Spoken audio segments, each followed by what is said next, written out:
Alrighty, what have we got today? Looks like base and alchemy. Not much of a kingdom. So off the bat, there's no villages, which is a pretty big constraint. There's also no plus buy. So most you're doing is a province per turn, or technically you do like a province, workshop, gain an estate, give out some curses. Like you could theoretically score more than 6 points a turn, but not by much. So you can't really build an engine here.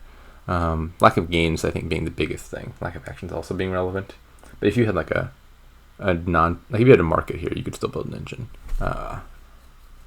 The actions, you could play around with non-terminal draw and like a single terminal. Anyways, I wonder if Vineyard is worth it here.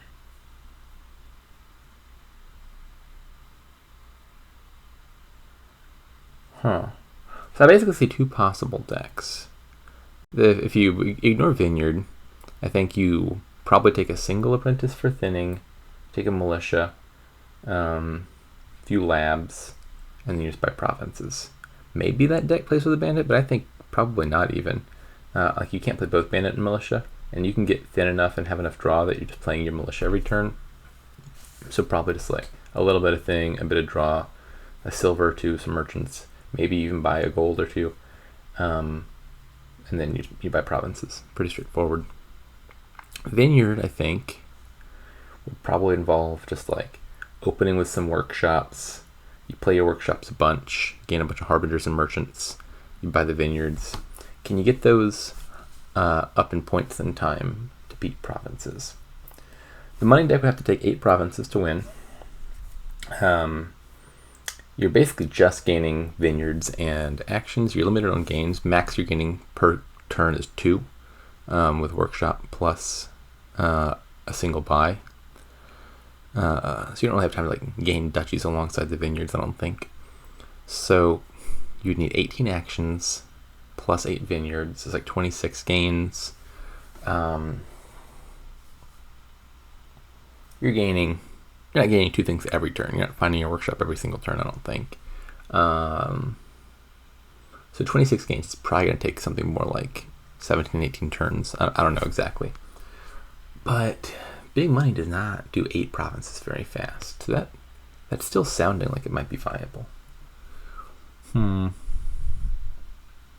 Vineyard is more interesting. I think the math works out to make Vineyard it's also not hurt that much by militia, because you don't need to have a bunch of money in hand. You just have to have like a workshop and a potion, for example. So I think that sounds fine. The other thing to consider actually for the Vineyard deck, like I was just initially imagining opening double workshop, probably. But I wonder if familiar is worth it. I generally don't have a very high opinion of familiar. But if you want the potion anyway, and you're basically just going to go for workshops and vineyards, why not just open with a potion, take a familiar or two, give out some curses while you're at it? Killing curses isn't that easy here. Apprentice can do it, but it's not a very good curse trasher. It's mainly for the estates. Now the downside of familiar is 3 potion is not an easy number to hit. So if you open potion workshop, for example, the odds that you hit 3 in a potion, they're not excellent. So I guess in lieu of double workshop, the other option would be like potion and a silver. Then maybe that gets you to familiar. Maybe it gets you to 5 once, and you add an apprentice to deal with the estates. Then you go into workshops and vineyards. I'm going to try that. I don't know if that's correct.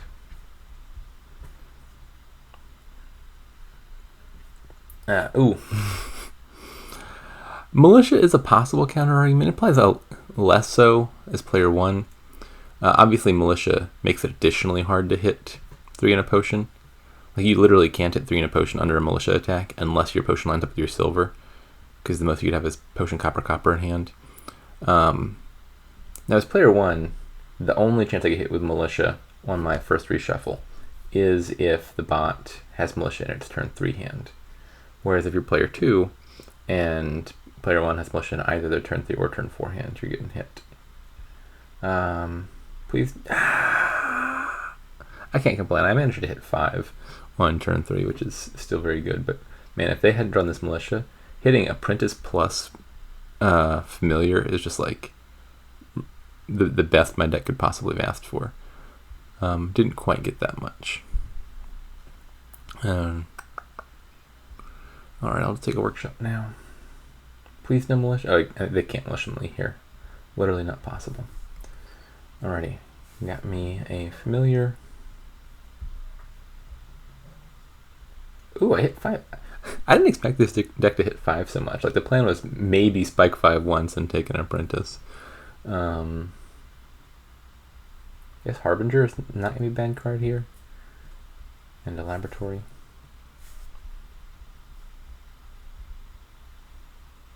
This, I suppose, is a little bit of a gamble. If I draw an estate, I'm sad. There's only one of those in my deck, for the record. This isn't that bad. I'll buy Vineyards already.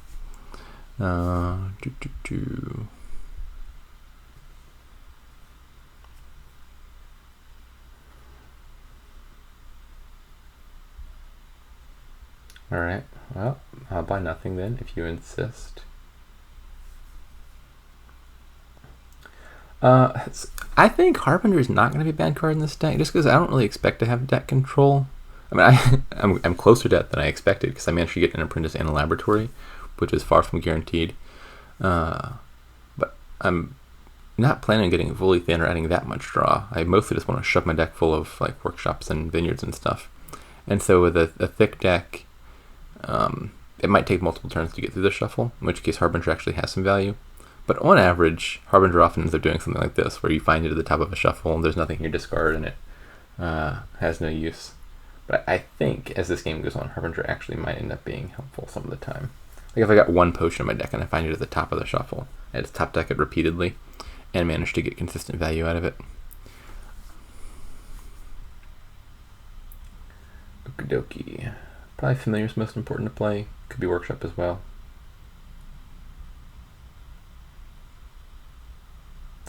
I think a second one makes sense. There's a lot of curses left. Giving that faster is better.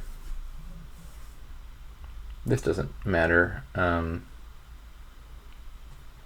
don't think 3 Familiars is necessary.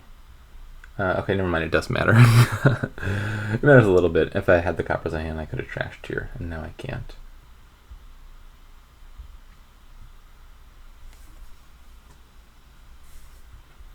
Harbinger gets to do its thing. I think probably the most important thing to top deck is the potion. Is that true? Not sure that's true. Apprentice trashing a state looks great. Familiar giving out a curse looks great. Workshop gaining a thing looks great. I'm going to go with the Apprentice. Maybe I draw into a second Harbinger if I get lucky. Yeah, this worked out. And I hit 5, so I think I like the Workshop over the potion. Like, I'm keeping up on vineyards versus provinces, so I don't need to empty the vineyard super fast for this deck to work. Just more Harbingers? Maybe a second Workshop. Like in theory, if I'm towards the bottom of a shuffle, I've already played my Workshop for that shuffle or my potion. Just having lots of Harbingers lets me top deck whatever I need. So why not just have one Workshop and play it consistently? The trouble is, for either the Workshop or the potion, if I only got the one copy and it's at the bottom of the shuffle, well then that could be multiple turns where I don't find it. And then Harbinger can't do anything to fix that.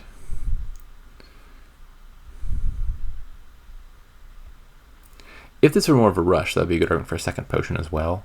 But again, I think I'm going to have all the vineyards by the time the bot gets all the provinces, so I don't need necessarily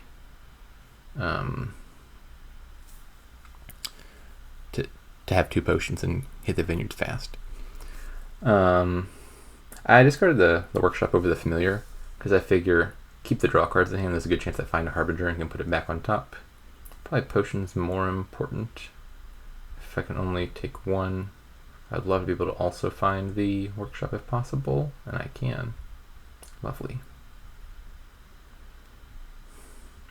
Harbinger on top looks pretty good. If I had one less card down here, like if there are 4 or fewer, Harbinger would be a bad card to top deck because I would trigger a shuffle, and then the Harbinger would have no targets.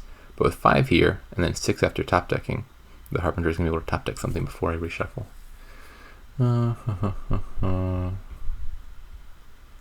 This is looking pretty good, I think. I'm already ahead on points, but it's not what you'd expect. Like, you'd think the province deck is hitting 6 consistently, whereas Vineyard is scoring like 3, and then they scale up to 4 and 5 and catch up later. So if I've got a points there already, I think I'm way ahead. Not sure why I'm so ahead. Maybe this just was a much better deck than the militia thing. I was at least on the fence about it. Maybe I shouldn't have been. Give it a curse, I suppose.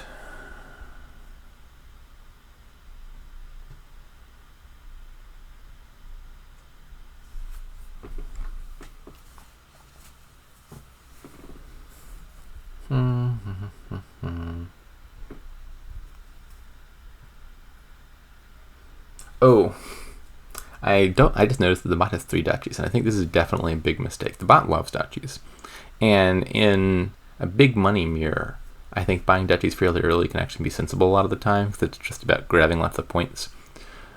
I think money versus something that's not big money, like in this case the Vineyards rush, duchies look a lot worse, because like the bot's win condition is taking 8 provinces before the Vineyards get big enough, and every duchy is not only not helping you in the game, but it's making your deck less capable of hitting 8 consistently.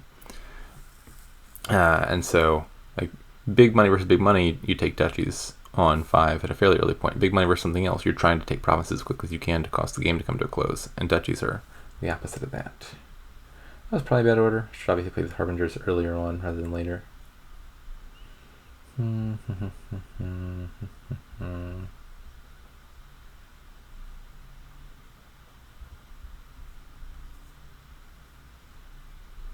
Sadly, my apprentice is the bottom card. Would not mind trashing a copper. I've got plenty of Harbingers. Maybe take a merchant at this point. I'm kind of low on money. Not that I really need money at the moment. Actually, the money's probably not going to matter, realistically. Because once Vineyards and Harbingers empty, that's the game.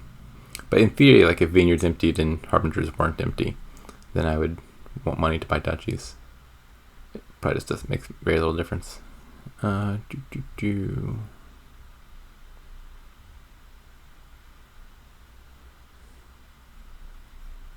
Also, for the same point I was making about duchies, in theory, I should also want to start getting merchants over Harbingers so as to not lower piles, because the longer the game goes, the better for me. I'm so ahead that it's probably just correct to lower Harbingers anyway, and put Hardbot out of its misery. But strategically, taking merchants so that this pile doesn't lower, I think maximizes my relative win percentage, although it's like 99 versus 99.5. The bot can never empty Vineyards, but like if it had a points lead and Vineyards were empty, it could empty Harbingers on me. Potion, most important thing on top, I think. Followed by Workshop.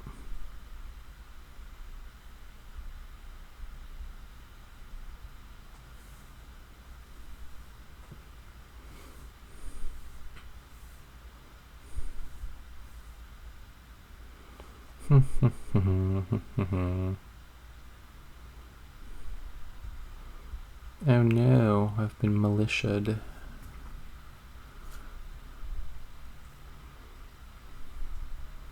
Okay, this is just an absolute crush. I did not expect it to be this one-sided in favor of Vineyard. Maybe I underestimated the true quality of this Vineyard rush.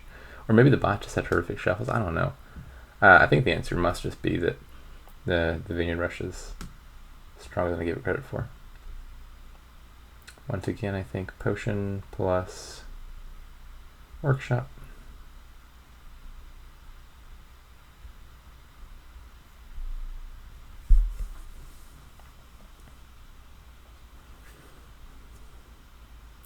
And at this stage, I'd be pretty happy to draw the Workshop and just apprentice it. Sorry, not the Workshop, the Potion.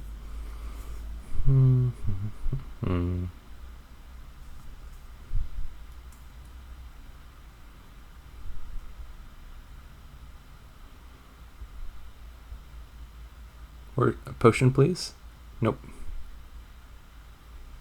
Okay, I guess I should put the bot out of its misery. We'll take the Harbingers.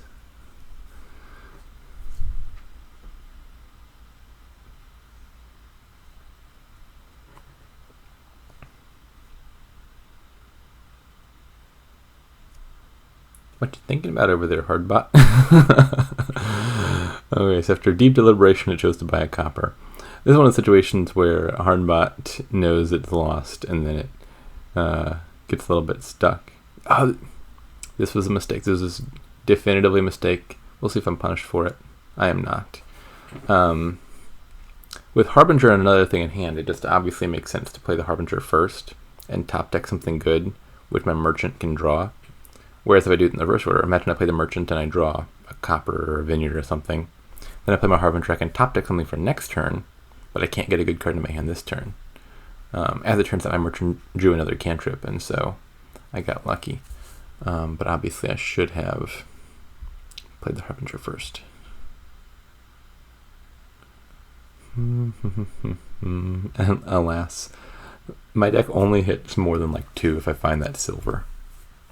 I guess I have, in theory, enough copper still to hit 3, but it's not that likely.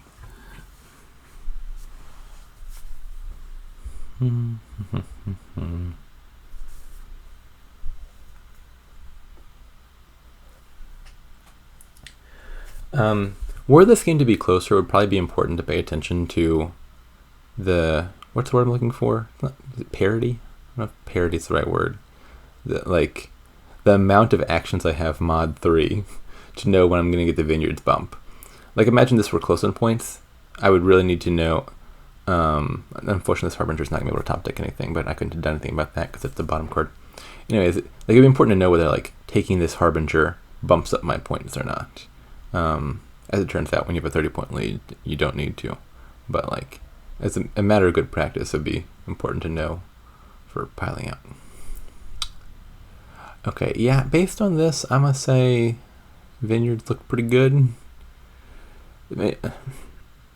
Hardbot spent a few more of its buys on treasures than I would have and a few less on draw, but like this is basically the other deck I was describing. Militia, Apprentice, at least 1 lab. I think buying Duchies is a mistake, but like that's not going to explain a 30-point difference, not by a long shot. There's still 5 provinces left, which is like a humongous number. It looks like the familiars actually mattered more than I gave credit for. Again, like in your average kingdom, familiars not that strong. Usually in a kingdom with a decent tracker can deal with it. But it looks like it mattered here. It might also be that Harbot didn't play around it. Like if you see your opponent going for familiar, that's probably additional incentive to go heavier on draw, add a second apprentice for trashing to deal with the curses. Because like a big money deck is not going to be able to line up its apprentice with its curses consistently. So like more labs, a second apprentice, fewer of these treasures, and then they probably deal with the curses a bit better. I think this could have been closer, but I think I am sold on vineyards being the best move here.